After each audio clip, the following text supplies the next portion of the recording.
I have received invitation by our affiliate party in NASA through one of the top officials that I be or I engage in some activities against my party leader Musalia Mudavadi. The gist of the matter is that they have arranged some delegates of ANC so that I can overthrow my party leader Musalia Mudavadi. As a second-term member of parliament, having stood by Musalia during my first term as UDF MP and second term as ANC MP, and now the official deputy party leader of Musalia, the only one in parliament. Others is Captain Yare, who is not in parliament. The other one is Tandaza, who is in parliament but does not come from the Western Kenya region. The aim of this issue is to destabilize Honorable Musalia Mudavadi in the Western Kenya region. We want to address ourselves to claims by Lugari Member of Parliament, Honorable Savula, to the effect that the party, ODM, has sent him on a mission to destabilize his own party, ANC.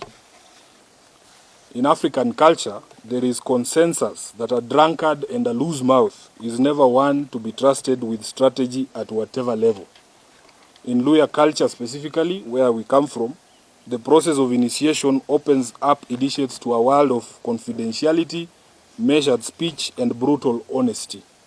On this basis alone, there is no circumstances under which ODM and any of its leaders would entrust a coup in the unlikely event that such a plot existed to the very pedestrian political abilities and loose tongue of Lugari MP Ayub Savula.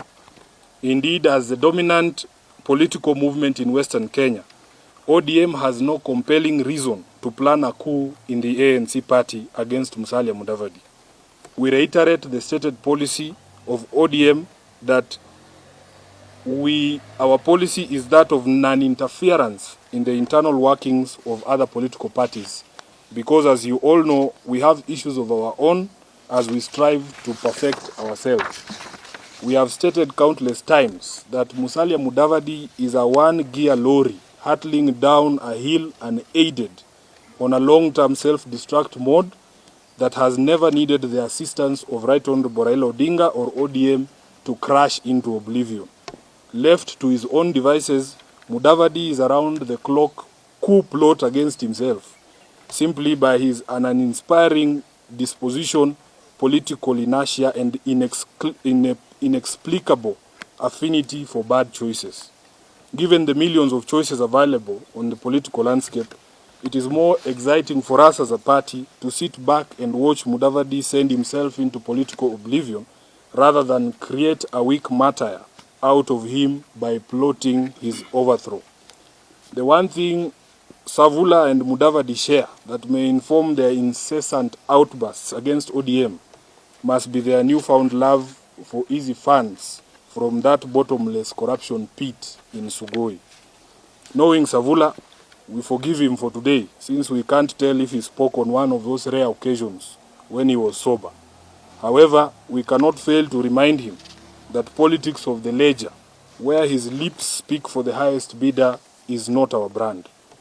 Our party is a large institution currently trying to help deal with national issues, including the COVID pandemic, and we take exception to being dragged to the level of village parties that are only now starting to reach the 1952 tribal unity stage, making it unfair for us to have to bridge the 68-year gap to their level. We in ODM pride ourselves in having the largest pool of leadership talent, including those ready to continue the good work by our deputy party leader, Honorable Wycliffe Oparanya, as Kakamega governor.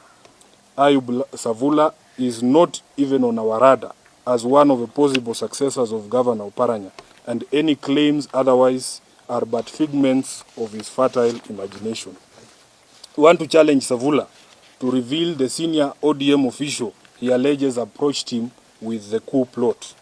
Finally, we like to point out to both Savula and Mudavadi that if members of their village operation decide that it is time to dislodge them from their positions, they must carry their own cross and leave us out of it. We know it has become extremely fashionable to blame ODM for all their shortcomings, but to constantly cry about another man in your own home is to reach ludicrous new lows. That is the end of the statement.